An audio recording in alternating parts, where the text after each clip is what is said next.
Hey guys, Adam here from Watchlist Investing, the Oracle's Classroom. I wanted to try something different and I guess talk a little bit about one of my recent deep dives at Watchlist Investing, Jack Henry. And I'm just going to kind of spitball it here. I don't know where it's going to go.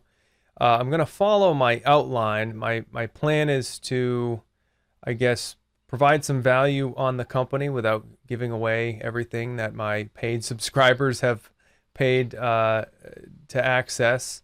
I don't know.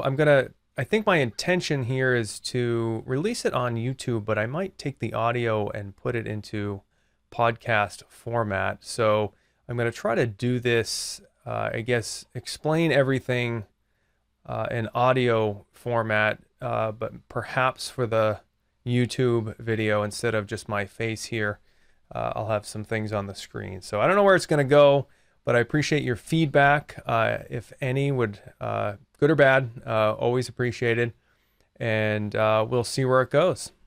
So let's jump into Jack Henry. So this is a really interesting business, one that I had not taken a deep dive into, even though I've heard of the business. But this is a really interesting fact.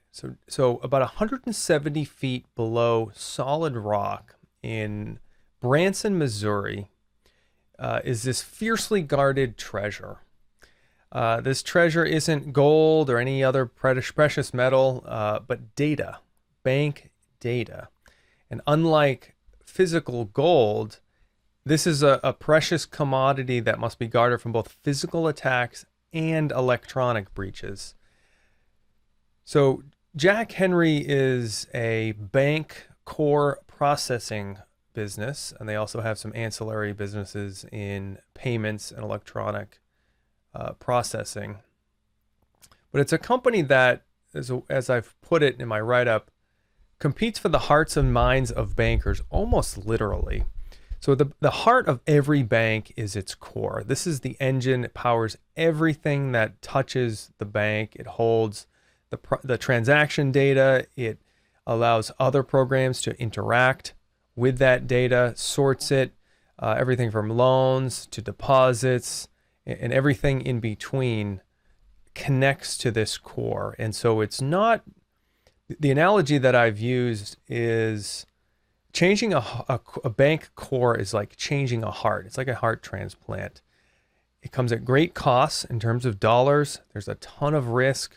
Long days, sleepless nights for almost everybody involved in the organization. And I have some firsthand experience with bank cores. I spent about 10 years in banking, and the last bank that I joined right at the tail end of the bank changing its core. And it gave me a really good idea just how high the switching costs are with these kinds of products.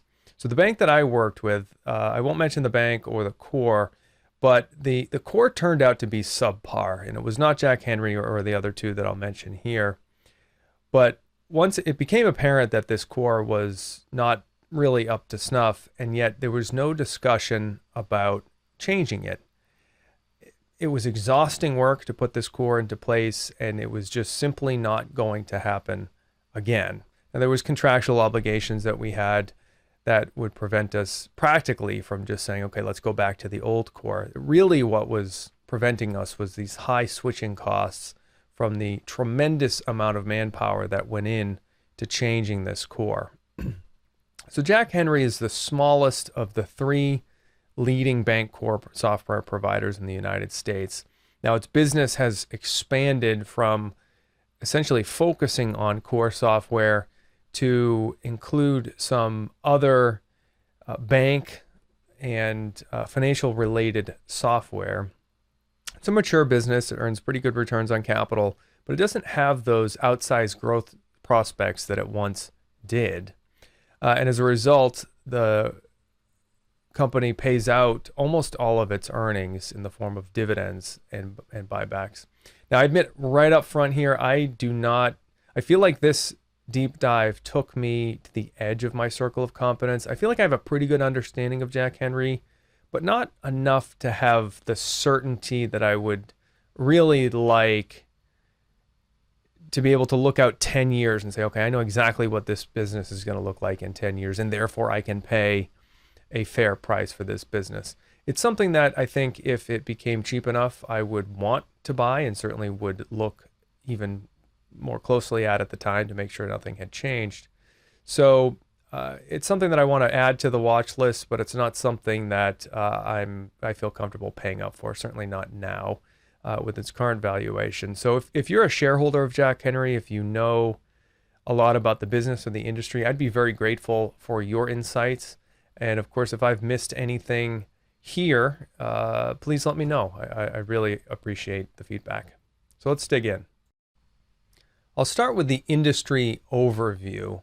So Jack Henry competes almost exclusively in the United States. It's what I found to be a fairly country-specific type of business, at least bank core software. So 99% of Jack Henry revenues are derived from the United States. And so to really understand bank core software, you have to understand the U.S. banking industry. Now, the best word to describe the U.S. banking industry is in a process of consolidation. It's consolidating. So that has natural implications for bank software providers, but not all negative. So over the last 2 decades, the number of commercial banks has declined on a compounded annual rate of about 3% a year. Now, at the same time, bank assets have increased at almost 6% per year. So what this has left is a concentration. This growth has not been even. The larger banks have come away with, from 2006 to 2020, they've increased, the number of banks has declined from a little, right around, call it 8,200. I'm looking at my chart, so I don't have the specific data in front of me here.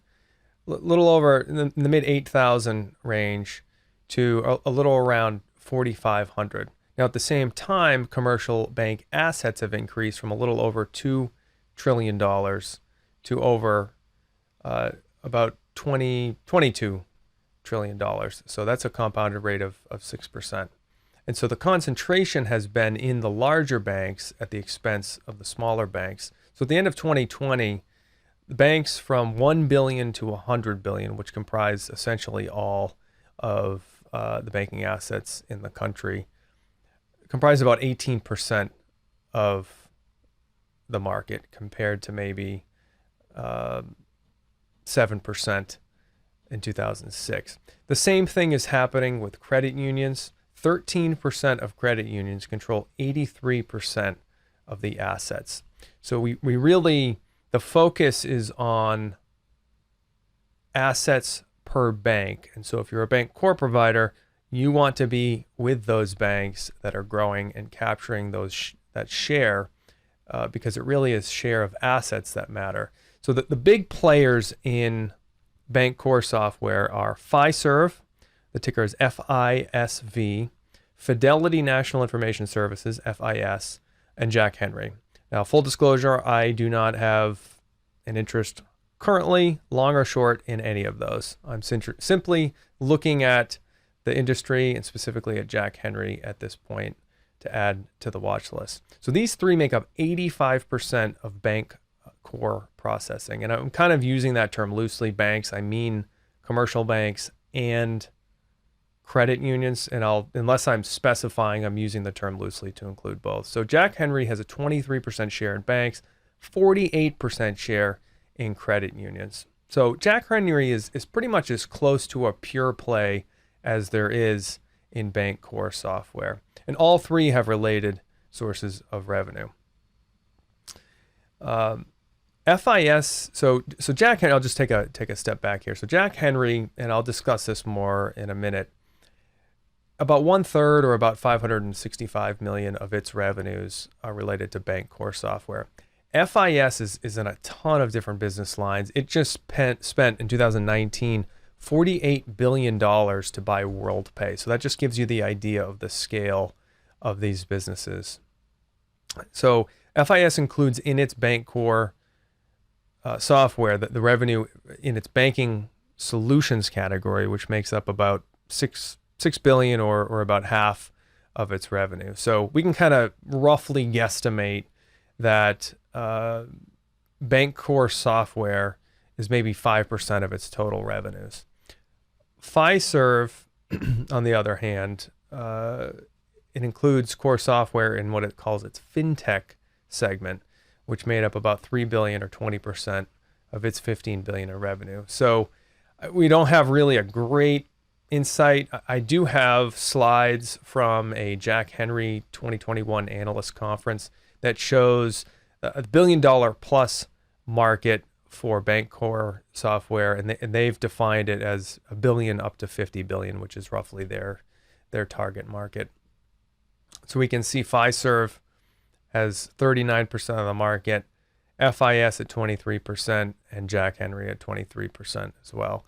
Credit unions, Jack Henry has its core called Episys, which again is 48% of the market. Fiserv has a couple of different platforms. They have a Data Safe at 3%, another Fiserv DNA, which is 21% of the market, Fiserv Spectrum. So they have a couple of different platforms, but all under the Fiserv banner. And an important point here, so the banking industry in the United States is very heavily regulated. I mean, when I was in banking, it's safe to say that banks are under an almost perpetual state of regulation. We would have the FDIC in for its cycle, then the state would come in and do its work. We would have annual internal audits, hired audits.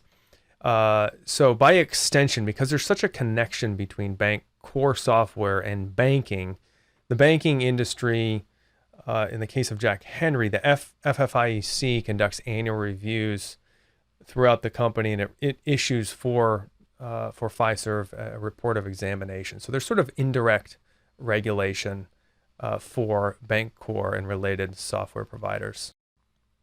So now I want to talk about the key variables and metrics of this industry. And I'll just take a minute here and talk about when I analyze an industry and a business, I spend an enormous amount of time actually trying to determine the key metrics that really drive the business. And I give myself a maximum of 3 key metrics to find that really determine the success of that industry or that business. It's something I spend a lot of time on. It's not immediately apparent, especially when you're first analyzing an industry, what you really should be talking about. And in some cases, little plug here for my free issues of Watchlist Investing. You can go to watchlistinvesting.com and check out some samples.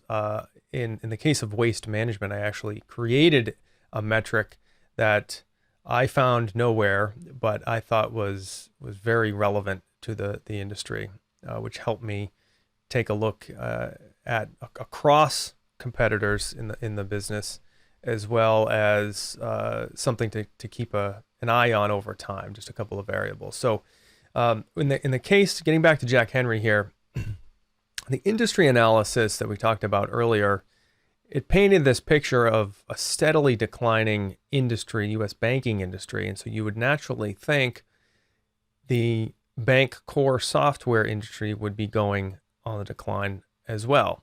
Not necessarily the case. In fact, it's not the case.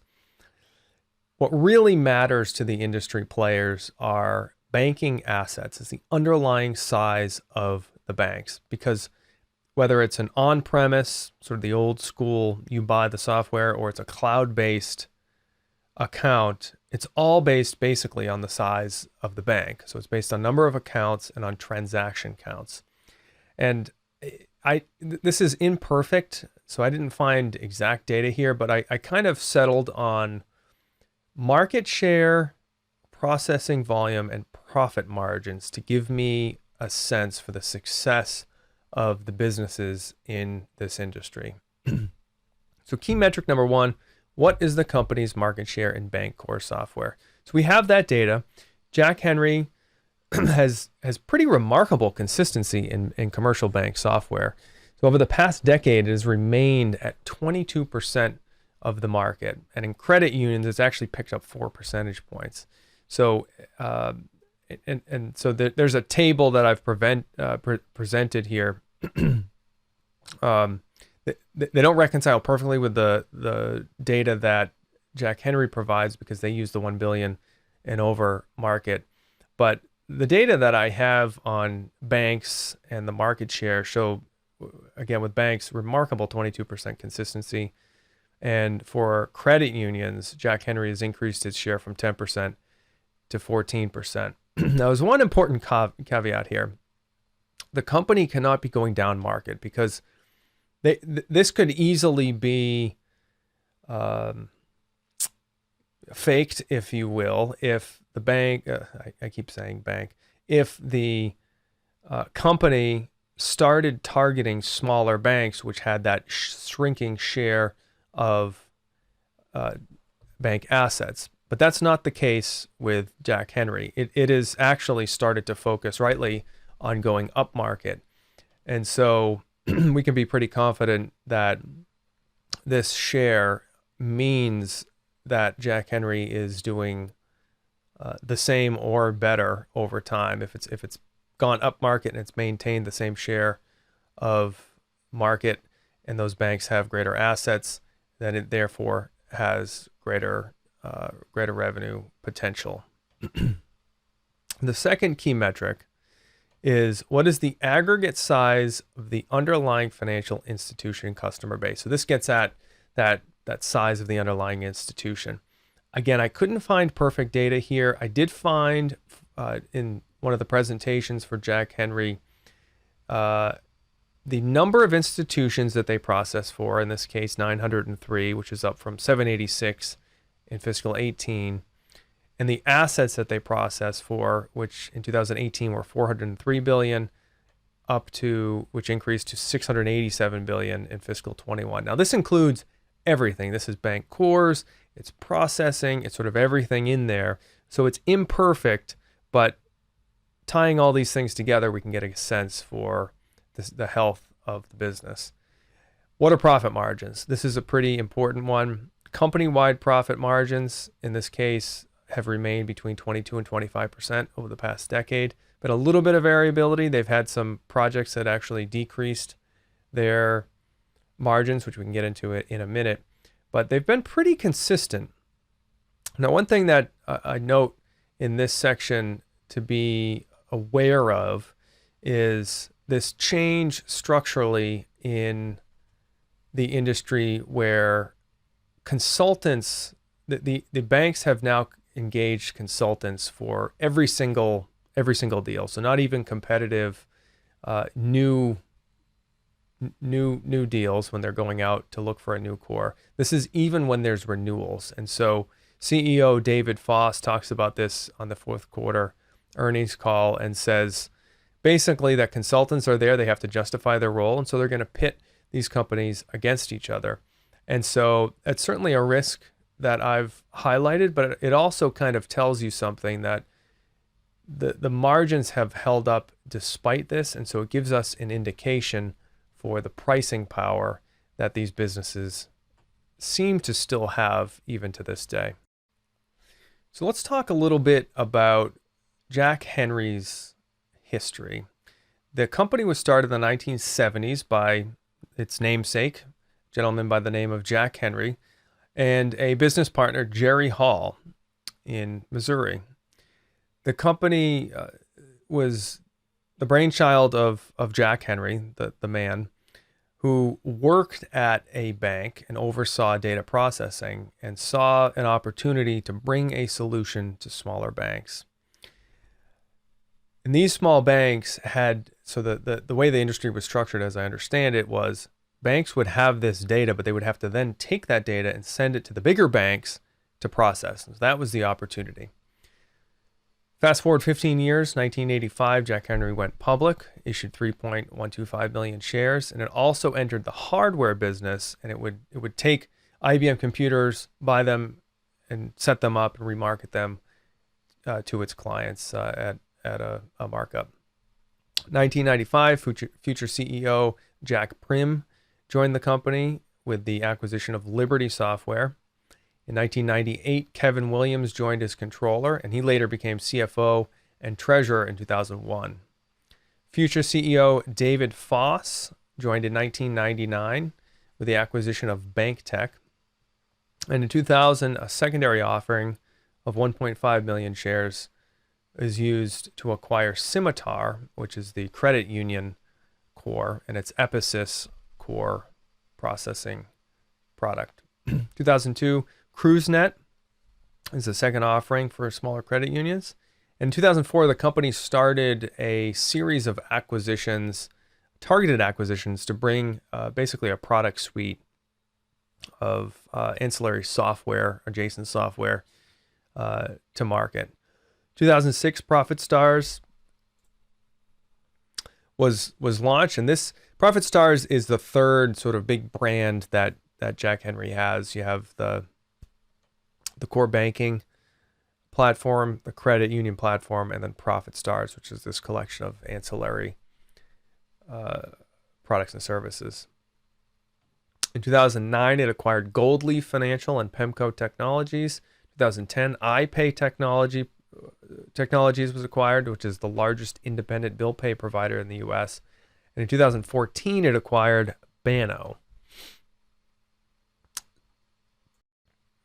So I want to jump into a financial analysis of Jack Henry.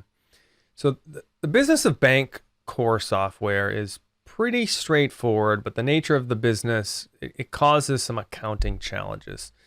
And so I'm familiar, but not an expert in software.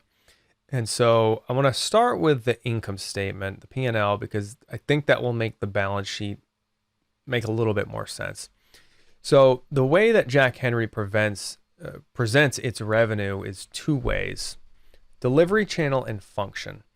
And so on the delivery channel side, you have private and public cloud, which is about a third, 29% of revenues, product delivery and services, 12%, on-premise support, 19%, and processing is 40%. So that's 1.75 billion of revenues. Now, those same revenues can be broken down into core, 32% of revenues, payments, 37%, and complementary, which is everything else, at 29%, and then corporate and other is 3%.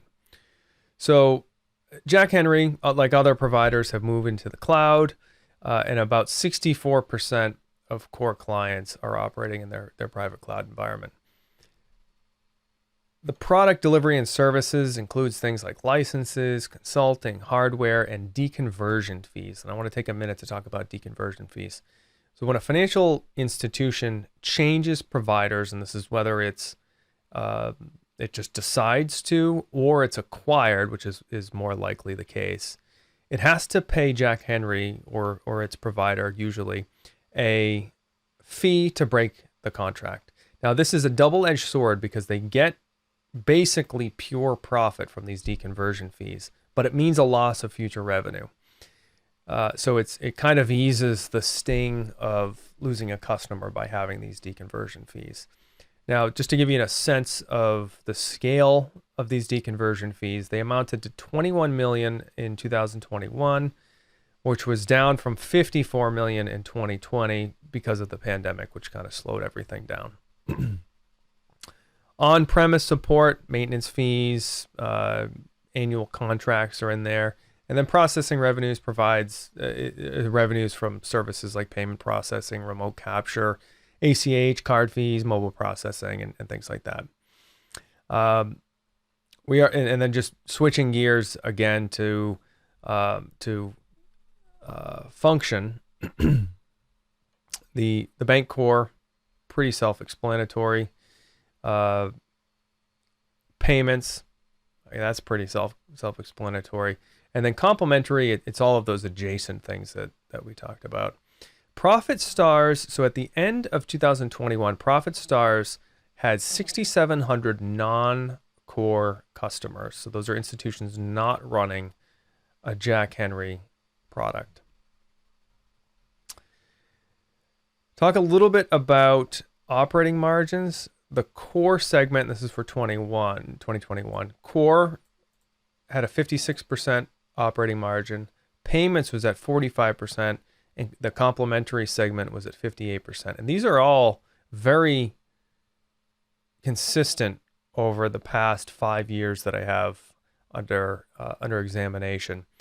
Under payments, I just made a little note here that the company just finished a 3.5-year project to unite some things on the back end, which was seamless from the customer standpoint, importantly, but it weighed on margins temporarily. And so that 45% in 2021 is actually down from the low 50s back in 2017.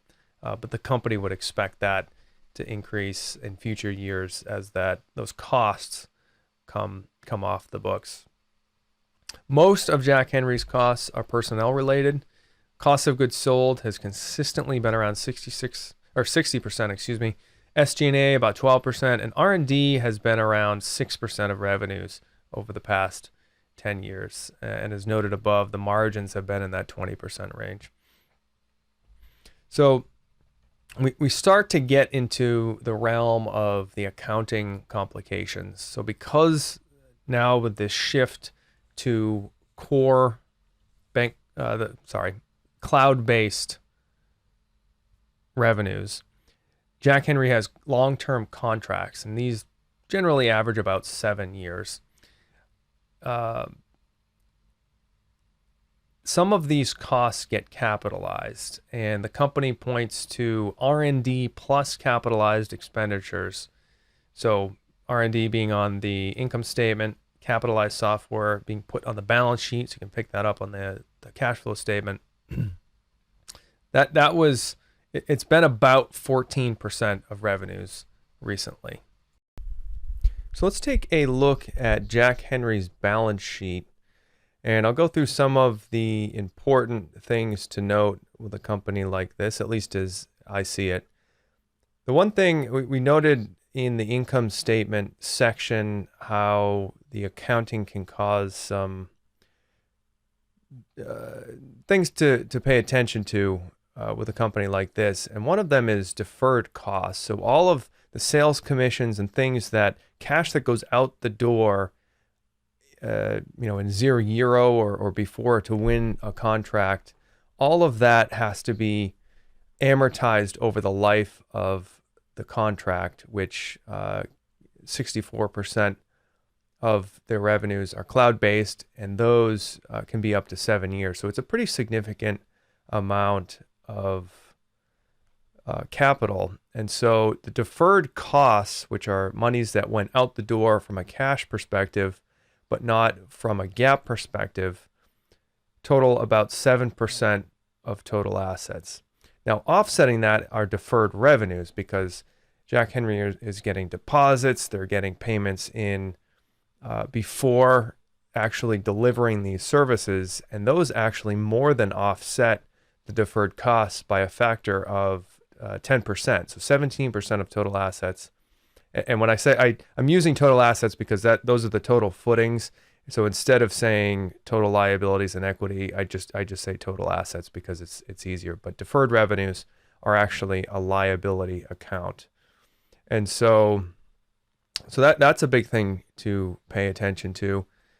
The other thing with Jack Henry, they of course have fixed assets, computers, and so forth, and some traditional working accounts like receivables and prepaids and accruals and payables, which were net amounted to about 10% of total assets.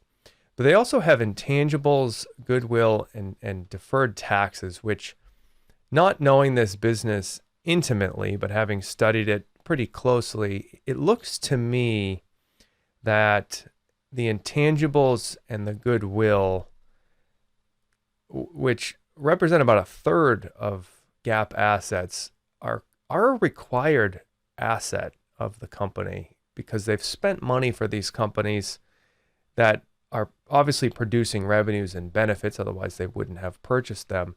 And it's a pretty meaningful amount. So I've I've kept them in there, and we'll get to that in a minute when we talk about return on capital. But it's important when you get to a step like this to really take a minute to think through the implications of what you're looking at, and whether a company like Jack Henry, if it's going to grow, if it's going to have to invest in additional intangibles and goodwill to maintain its economic position. And I'm saying I don't have clear evidence that they don't, so I'm going to leave it in. And so that's a little bit more conservative, because you're potentially inflating the level of assets needed to run the business compared to if you're just taking them out. Now, deferred taxes are something that is a negative. It's kind of like those deferred revenues that provide a source of capital, but net, if you take those all three together, it does add a meaningful amount of capital to the equation. Jack Henry has a very, very strong and liquid balance sheet. Some of the commentators that I read on Jack Henry, some professional onlookers of the company, actually had a slight criticism of the management team for not using more debt. And over the 10-year period that I've studied, they've had a net cash position all the way up until 2021, when they took on $100 million of debt and used that to repurchase shares in a pretty meaningful way. But the company has a very strong financial position, and it appears that that's been so for many, many years, if not Jack Henry's entire existence. So let's talk a little bit about return on capital, which is a section I always include with my analysis. And with Jack Henry, there's a lot going on, as I mentioned, in the balance sheet. And in this section, I take the balance sheet accounts and I convert them into a percentage of revenue, so we can see over time how much of these accounts are required per dollar of revenues, and that will give us an idea for what the company will need if it's to grow in the future. And so I've used a whole slew of different accounts here. I'm not going to read them off. I may put them on the screen, but all of the accounts that we just mentioned above, they amount in 2021 to 88% of revenues. And looking back over the past 4 or 5 years, that has been pretty consistent over time. So I can be pretty confident that even as Jack Henry grows, it's going to need to invest additional capital in these accounts to grow the business. And so that's going to inform our analysis of its growth potential and capital requirements. And so when I look at the business, and then when I take this to the next step of calculating pre-tax return on invested capital, I use the inverse. It's just a kind of a quirk. I use revenues divided by average capital. And so that 88 cents of capital per revenues means $1.14 in revenues per dollar in average capital. But I do that because then I can take revenues divided by average capital. I can take that figure. I can multiply it by the EBIT margin, and that gives me the pre-tax return on invested capital. And when I look back again over the past 4 or 5 years, that's been in the mid to upper 20s range, and historically they've earned in that range, and even a few years ago up into the low 30% range. Now, again, just to stress, I've included deferred taxes, meaning kept the benefit of it, goodwill, and I've also included cash. Cash has been about average of, say, 8% of revenues. And I'm not convinced that it's not required for the business, so I've left it out, but you can certainly make your own adjustment. And what I've done for my subscribers is I've given them the percentages that each of these contributes to the return on capital. So that pre-tax return on capital of 26%, if you were to say, no, I want goodwill, I don't think goodwill should be included as a capital item because they don't need it to grow, you could add on an additional 11 percentage points to your return calculation. So it's an imprecise exercise, but I've broken it out into the constituent parts which can help you with your own analysis to determine what you think is relevant. But just a gut check. I mean, when I'm looking at this, even not even being conservative, and you still see a company that has pre-tax return on capital in the mid to upper 20s, that's a good indication that this is a very good business, and it's consistent with what we saw earlier with the market share of Jack Henry, which has been consistent over time as well. Capital allocation is another important section of my analysis, and this is informed by what we saw earlier with the capital requirements of the business. And so when I look at what Jack Henry has done with its capital over the past 10 years, 90% of its $2.4 billion in net income was returned to shareholders via dividends and buybacks. And so that leaves about 10% of net income to fund any investment in growth, whether organically or with acquisitions. One thing I like to look at is a incremental return on invested capital. And so I take the 10 years in question and I say, okay, between 2012 and 2021, Jack Henry invested an additional $500 million in its business.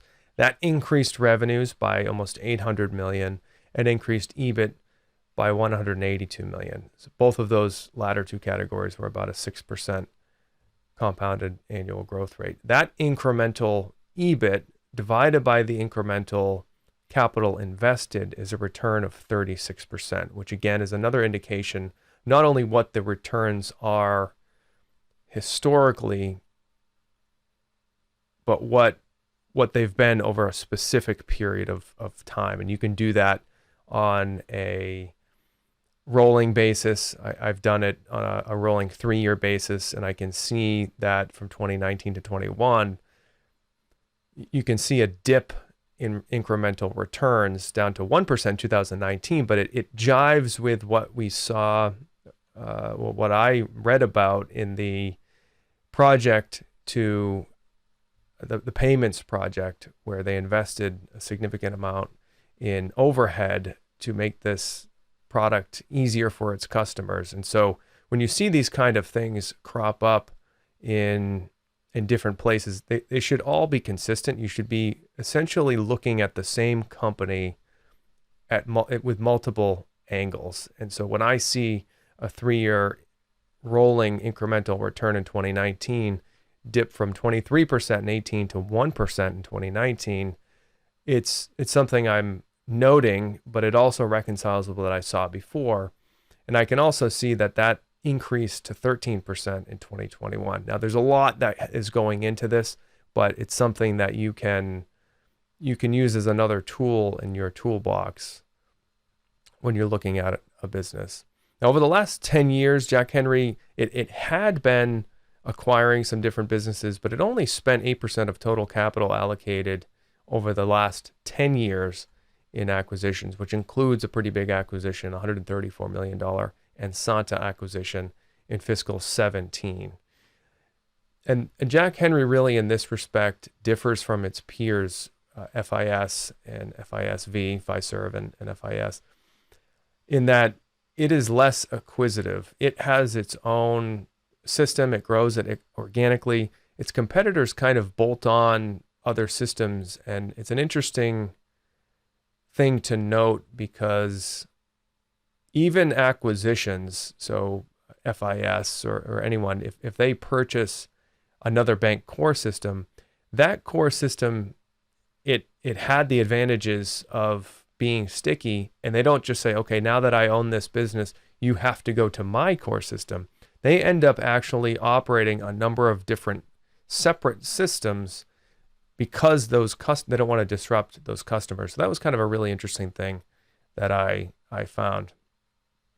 But it seems to me, based on Jack Henry's, both the maturity of its business, where the market is sort of heading in terms of not having huge reinvestment opportunities, that this company will continue on average to return about 90% of its net income in the form of dividends and buybacks. I did note that in 2021, there was additional debt taken on by the business, and the company actually spent 178% payout ratio. So 178% of its net income was paid out in dividends and share repurchases, which is, again, something that we want to take a look at when we're considering how management is doing with its capital allocation.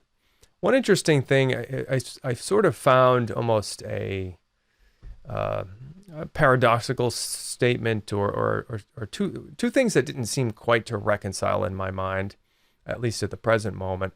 And one is that there was an excerpt from the analyst conference in 2021 where CFO Kevin Williams is talking about the crazy, he used the word crazy acquisition market.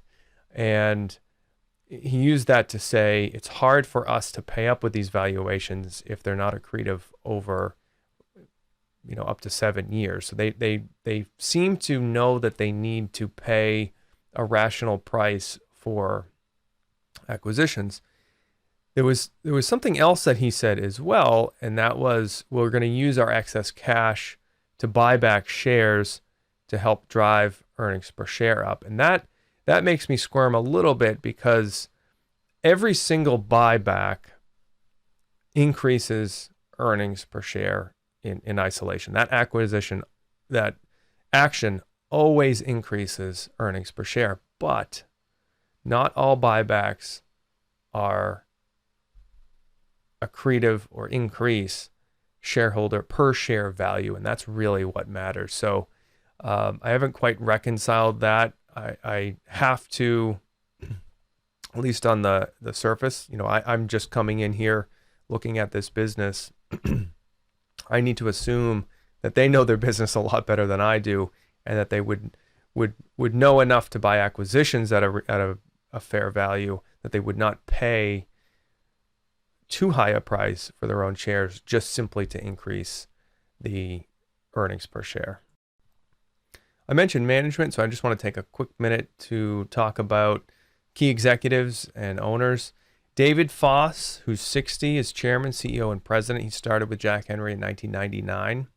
Served as president of the Profit Stars division from 2009 to 2014. Was appointed president in 2014, CEO in 2016, and then just recently board chair in 2021. Kevin Williams is 62. He's CFO and treasurer, joined in 1998 as controller, and was promoted to CFO in 2001. Greg Adelson is 57, COO, joined Jack Henry in 2011. Teddy Bilke was 60, CIO, joined Jack Henry in 2005. And Stacy Zengel, 59, is president of Jack Henry Banking. He was appointed in 2018 and joined the company in 1999. Directors and executives combined own less than 1% of the company, which is something I note as a slight negative. Typically, I like to see pretty high insider ownership, although a company like this, in sort of its second or third generation of management, you would expect to see a company that owns that's founder led would have a pretty high insider ownership. I would like to see more, but I'll just leave that at that. Vanguard owns 12% of the company, and BlackRock 11%. Not surprising given their huge institutional owners.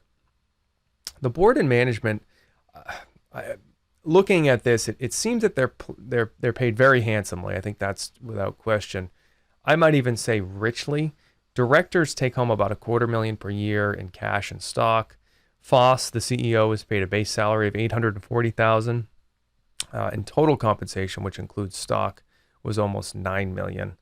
That was down from $11 million in fiscal 20 and almost $5 million in 2019. CFO took home total comp of $2.2 million, and the CTO was $1 million. So seems to me to be a little rich, but again, being an outsider, I can't say definitively whether that's too high or not, but it seems pretty rich to me. So now I'll talk about valuation of Jack Henry. And this is another business where it appears pretty convincingly that it is overvalued at its current market cap of about 13 billion.